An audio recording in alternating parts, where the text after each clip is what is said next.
High guys, good morning. Welcome to my corner. आज आहे day 2 of the wedding blog. आणि आज काय नाही, मेन मायरा आणि भात ही एक रसम असते. तर आपलं काही जास्त काम नसतं, आपल्याला फक्त जाऊन जेवायचं असतं. तर इथे जवळच एक पदमपुरा म्हणून एक मंदिर आहे. तर आज या लोकांचा सगळ्यांचा प्लॅन आहे की आपण तिथे जावं. So let's see how the day folds. आणि this is the outfit that I am wearing. मी ते ग्लिम्स टाकेल असं मला दाखवता येते. आणि ही सगळी कालची थकान आहे. संगीत नंतर तुम्ही विसरूनच जा की तुम्ही टाईमवरती झोपू शकाल. सर जास्त थकल्यासारखा चेहरा दिसत आहे, पण ठीक आहे, विल फिक्स इट. आणि सकाळी तर मी जास्त काही मेकअप करणार नाही, बिकॉज रात्रीच्या फंक्शनसाठी आपल्याला फुल ग्लो ग्लॅम मेकअप करायचा आहे. So let's C. बघू आता, मंदिरात तर जातोय. मी छोटे ग्लिम्स टाकेल याच्यावरती आणि पूर्ण दिवस कसा जातोय. Okay, bye. Hi guys, welcome back. तर आजचा दिवस खूप जास्त हेक्टिक होता आणि मी काही शूट केलेलं नाही आहे. बट संध्याकाळचं आपल्याकडे मेन फंक्शन आहे, जे की आहे लग्नाचं. तर आपण त्याला शूट करूयात. आणि हा होता बेसिकली आजचा आउटफिट. एक सेकंड, मी नीट दाखवते. हां, तर हा होता तो आउटफिट. मागचा पसारा प्लीज इग्नोर करा. हा आउटफिट मी स्टिच करून घेतलेला आहे आणि खूप जास्त चांगलं काम केलं याच्यावरती. एक सेकंड, याच्यावरती खूप जास्त छान अशी डिटेलिंग आहे. एनिवेज, तर जसं मी सांगितलं, आजचा दिवस खूप जास्त हेक्टिक होता. बेसिकली लग्नाच्या दिवशी यांच्याकडे तर काही नसतं. मेन मायरा असतो. मायरा म्हणजे मामाकडचं काहीतरी फंक्शन असतं, त्यात आपलं तर जास्त काही काम नसतं.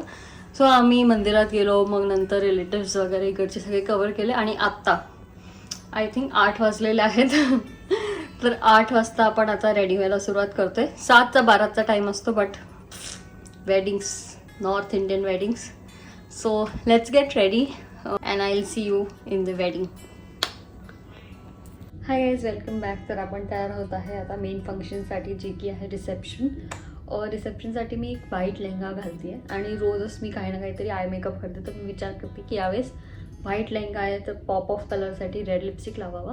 आणि आईजला थोडंसं गोल्डन, थोडंसं असं शिमरी प्लेन बॅकग्राऊंडवरती शिमरी करूयात. सो लेट्स सी कसा टर्नआउट होतो. सर्वात आधी आपण फेस वॉश केलेला आहे, फेस क्लीन केलेला आहे आणि मॉइश्चरायझर लावूयात आणि स्टार्ट करूयात. सो गाईज, जसं की तुम्ही बघू शकतात की आधीच्या क्लिपमध्ये आणि या क्लिपमध्ये सुद्धा फेस खूप जास्त थकलेला आहे. आपण ज्या मेन फंक्शनसाठी तयार होत असतो किंवा ज्या मेन फंक्शनसाठी खूप असे आयडियाज असतात, नेमकी त्याच फंक्शनच्या दिवशी आपण आपलं 100% आपली स्किन देऊ शकत नाही. बिकॉज आदल्या दिवशी इतकी जास्त थकलेलं असतो, इतकं जास्त एक्झर्शन झालेलं असतं. बट ठीक आहे, ऑलमोस्ट 8, 8:15 वाजलेत. 7 वाजताचं टायमिंग होता ॲक्च्युली. आणि आता 8, 8:15 झालेले आहेत. आणि आपण आता तयार होतोय. वेडिंग्स 2 तास पुढेच चालतात. म्हणजे जर 7चा टाईम असेल तर 9लाच होणार. तुम्ही किती, आणि ॲक्च्युली द प्रॉब्लेम इज ना, तुम्ही किती ट्राय करा, लवकर होऊच शकत नाही ते. बिकॉज माझंसुद्धा असंच झालेलं. माझी 12तच निघाली होती 9, 9:30 वाजता. आणि वर्माला झालेले ऑलमोस्ट 10, 11 वाजता. सो आधी मला वाटायचं काय लोक लेट करतात, बट ते होतंच. किती प्रयत्न करा लवकर करण्याचं, ते होतंच. जसं आपल्या महाराष्ट्रीयन वेडिंग्समध्ये कसं असतं, 6:45 मुहूर्त असेल तर आपण त्याच टाईमला आपले गुरुजी घेऊन जातात. ते थोडंसं तसं नाही आहे. केस लावलेला आहे. सो आपल्याला क्लीन गर्ल लुक ठेवायचा आहे. बंद करायची पण खूप इच्छा, बट लेट्स सी किती वेळ भेटतो आपल्याला. सकस दिसतात. तर आपण हे कलर करेक्टर आहे ऑरेंज कलरचं, बॉबी ब्राऊनचं. ऑरेंज नाही, पीच आहे. ते लावून त्याला थोडं झाकण्याचा प्रयत्न करूयात. Bad idea, very bad idea. Skin इतकी डिहायड्रेटेड होती ना की हे कलर करेक्टरनी डार्क सर्कल्सला अजून एनहान्स केलं. कलर करेक्टर्स बेसिकली ना हायली पिगमेंटेड एरियाज असतात ना, त्याच्यासाठी असतं ते. आता मी याला, माझ्याकडे ना ब्लेंडर नाही आहे, सो मी याला हातानेच ब्लेंड करेल. माहिती, मी 2 दिवसासाठी शूट तर केलेलं आहे, पण मला सध्या एडिटिंग जमत नाही. त्यामुळे मला इतका वेळ लागतो ना एडिट करायला. But let's see. हे लावून झालेलं आहे. आता आपण कालच्यासारखं करूयात. आधी आय मेकअप करून घ्यात आणि मग फुल फेस करूयात. आय मेकअपला जास्त वेळ लागणार नाही. सो जसं की मी मला म्हटलं, मला एकदम क्लीन लुक पाहिजे. तर माझ्याकडे ना एक आय प्रायमर आहे. आय मेकअपचं प्रायमर काहीतरी म्हणतात त्याला. ते मी फर्स्ट टाईम यूज करते आहे. बघू काय रिझल्ट येतं ते. परत एकदा चुकीचा डिसिजन. डिहायड्रेटेड स्किनवरती ना कुठलाच प्रॉडक्ट बसत नाही. स्पेशली तुम्ही जर नवीन प्रॉडक्ट यूज करत असाल ना तर प्लीज प्लीज प्लीज एक्सपेरिमेंट करू नका. सो ना मला मेकअप करता करता ॲक्च्युली आजच्यासाठी एक टॉपिक आठवला. आपण म्हणतो की गॅमलिंग हे चांगली गोष्ट नाही आहे, लोकांनी गॅमलिंग करायला नाही पाहिजे अँड ऑल दॅट. बट तुम्हाला नाही वाटत लग्न हे किती मोठं गॅम्बल आहे? खूप कॉन्ट्रोवर्शियल टॉपिक आहे आय नो, बट मला असं वाटतं की लग्न हा आपल्या आयुष्यातला सर्वात मोठा गॅम्बल आहे. कुठलंही करा, अरेंज मॅरेज करा, लव्ह मॅरेज करा.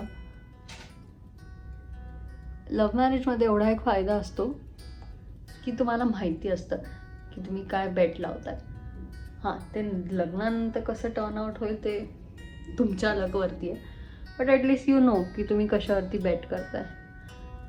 आणि तेच अरेंज मॅरेजमध्ये असं असतं की पूर्णच 100%च तुम्ही तुमच्या लकवरती डिपेंडेंट असतात. माझ्या नवऱ्याने मला एक सजेशन दिलं याला कसं पुट ऑन करायचं. सो तो म्हणतोय की arrange marriage is a blind game, ज्याच्यामध्ये तुम्ही पत्ते न खोलता तुम्ही बेट लावतात. आणि लव्ह मॅरेज जे आहे ते क्या बोलतो इसको, open card game. Open card game म्हणजे तुम्ही कार्ड्स बघतात आणि मग बेट लावतात. Just like gamble. म्हणजे तेच ना की मला आधी वाटायचं यार की मुलाकडे पैसा पाहिजे, त्याकडे डिग्री पाहिजे, चांगला जॉब पाहिजे, चांगला कमवणारा पाहिजे. बट जेव्हा आपण सोसायटीच्या रियालिटीज बघतो ना, फक्त माणसं चांगलं पाहिजे. ट्रस्ट मी गाईज, काही असो नसो पण माणसं चांगले भेटणं खूप खूप खूप इम्पॉर्टंट आहे. एक मिनटं मी आय शॅडो घेऊन येते. तर मी म्हणत होते की माणसं चांगलं भेटणं अतिशय इम्पॉर्टंट गोष्ट आहे. बिकॉज तुम्ही आयुष्यभरासाठी कुठलं तरी नातं जोडताय. तुम्ही आयुष्यभरासाठी तुमचं जे आयुष्य आहे ते कम्प्लिटली चेंज करत आहेत आणि तुम्हाला लाईफटाईम ह्याच्यामध्ये ढलायचं आहे.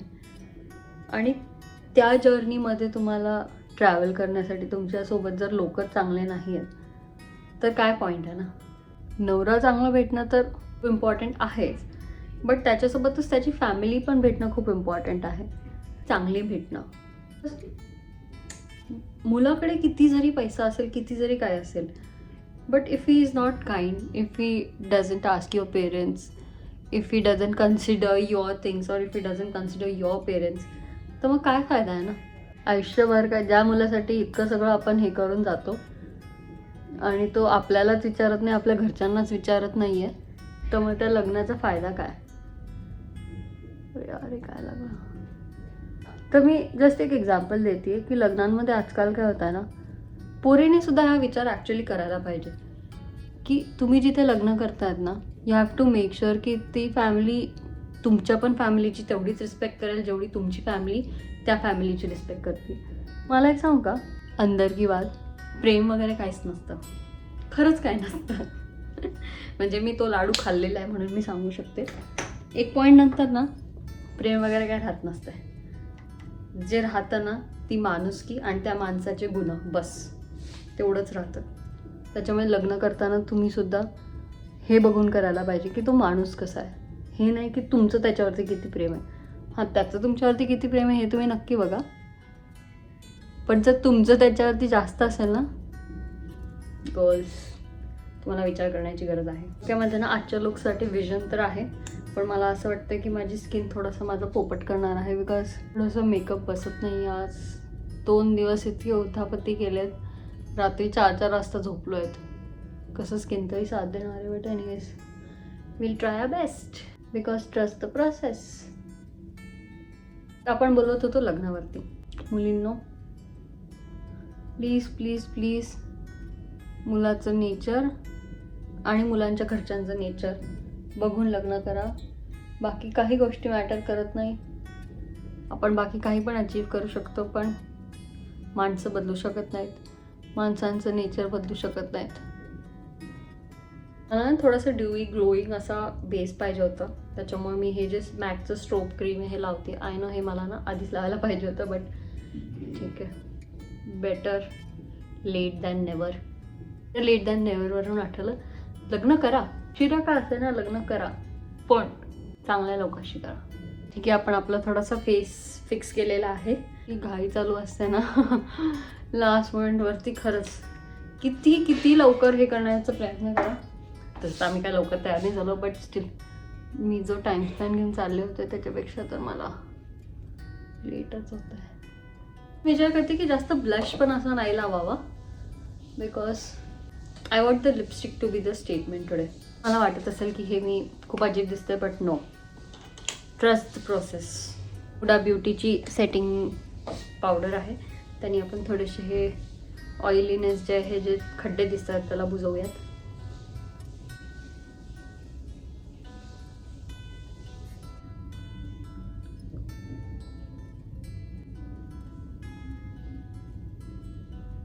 तुम्हाला माहिती आहे का काल काय झालेलं? मी ना ब्लू कलरचा जो लेहंगा घातला होता ना संगीतसाठी, माझा आणि त्या नवरीचा लेहंगा ऑलमोस्ट सेम झालेला. म्हणजे तिची स्टाईल डिफरंट होती, बट ते लेहंग्यावरचं जे काम होतं ना ते ऑलमोस्ट सेम होतं. तिचं फक्त फिश कटवाला होता आणि माझा काय घेरवाला होता. ओ भाई, इतकं एम्बॅरेसिंग वाटत होतं, इतकं जास्त एम्बॅरेस होतं. I am not that kind of person जे ब्राईडचं काय म्हणतात त्याला स्पॉटलाईट छिनून घेईल. त्याच्यामुळे मी काय त्याच्यासमोर जास्त गेलेच नाही. मी आपलं मागेच आपलं एन्जॉय करत होते. ओके, सो फेस थोडासा मॅटिफाय केलेला आहे. आय डोंट नो, तो असं काय माहिती, माझं जे विजन आहे ना ते येत नाही. बट लेट्स पुट टुगेदर यांनी किती फरक पडतोय बघूया.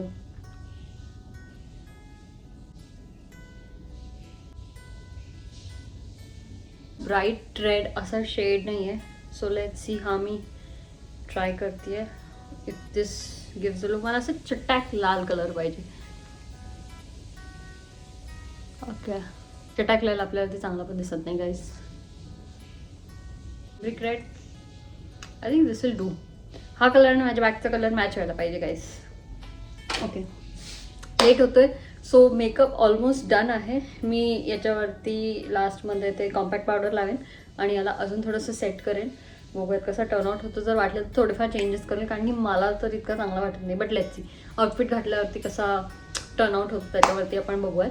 आणि हेअरस्टाईल मी विचार करते असं बांधावं, बट आपण एवढे स्किल्ड नाही आहेत की आपण असं छान असं बन करू, स्लीक बन किंवा असं हे बन, आणि आपल्याकडे एवढं टाईम पण नाही.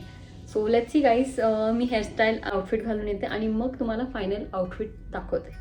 Okay, bye hi guys. तर हा आहे final look. I don't know तुम्हाला दिसतंय की नाही.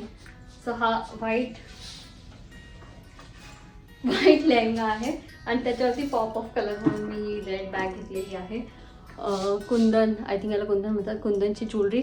माझी खूप इच्छा होती बन घालण्याची, पण नाही, आपल्या बसची बात नाही आहे. हेअरस्टाईल, मेकअप आय थिंक ठीक आहे, ओकेच दिसतं. आज मी टिकली पण लावली आहे आणि हे परफ्यूमचं हे.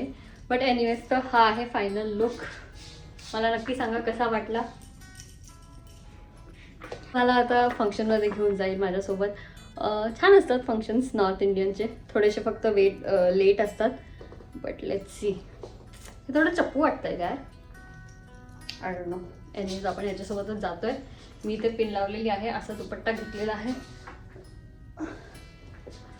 हा पण माझ्या सासूचा लेहंगा आहे जो मी चोरलेला आहे. आय होप तुम्हाला माझा हा लुक आवडला असेल. And thank you for watching. Me most probably video close करेल वरती आल्यानंतर, बट लेट्स सी काय होतं. आम्ही कदाचित लग्न झालं की लगेच आमच्या घरी निघूयात, अजमेरला निघूयात. So let's see. Anyways, thank you for watching and keep supporting. Let me know हा न्यू फॉर्मॅट कसा वाटला. थोडेसे मी कॉन्शियस होत होते बोलायला, बट हळूहळू मी इम्प्रूव्ह करेल. Anyways, thank you. See you in the next video. Bye. नेमकं आम्ही खाली आलो आणि तेव्हाच बाराची पण एंट्री होत होती. So we were right on time guys.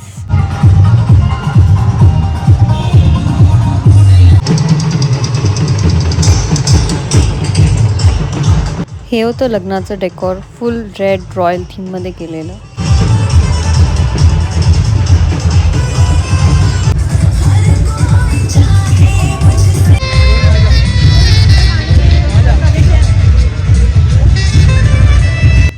Main stage आणि मध्ये असे वेगवेगळे बूथ्स लावलेले होते आणि चारी साईडला पूर्ण खाण्याचे स्टॉल्स होते. खाण्याचे स्टॉल्समध्ये जी व्हरायटी होती, म्हणजे juice, fruits, even sushi, pasta, pizza, सगळं.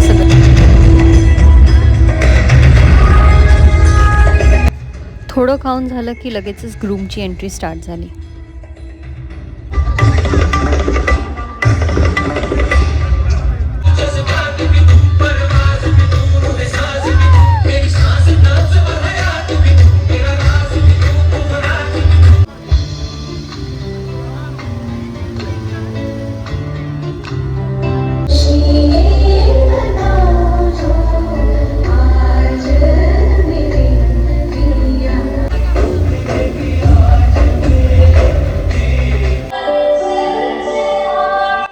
ग्रूमची एंट्री झाल्यानंतर टाईम होती ब्राईडच्या एंट्रीची.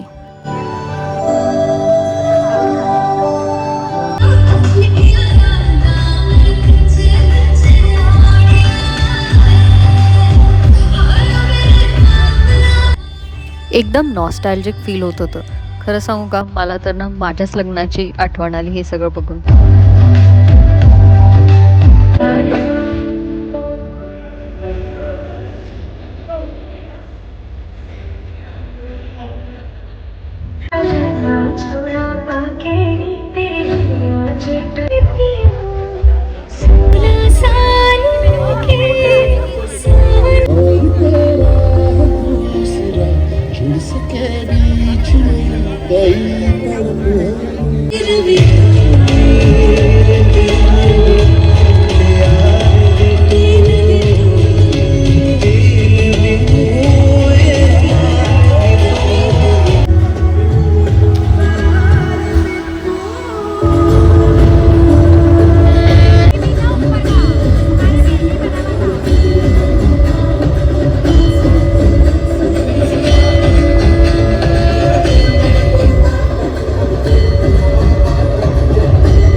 तर अशा प्रकारे लग्न एन्जॉय झाल्यानंतर ननंदबाईकडून हा व्हिडिओ शूट करून घेतला.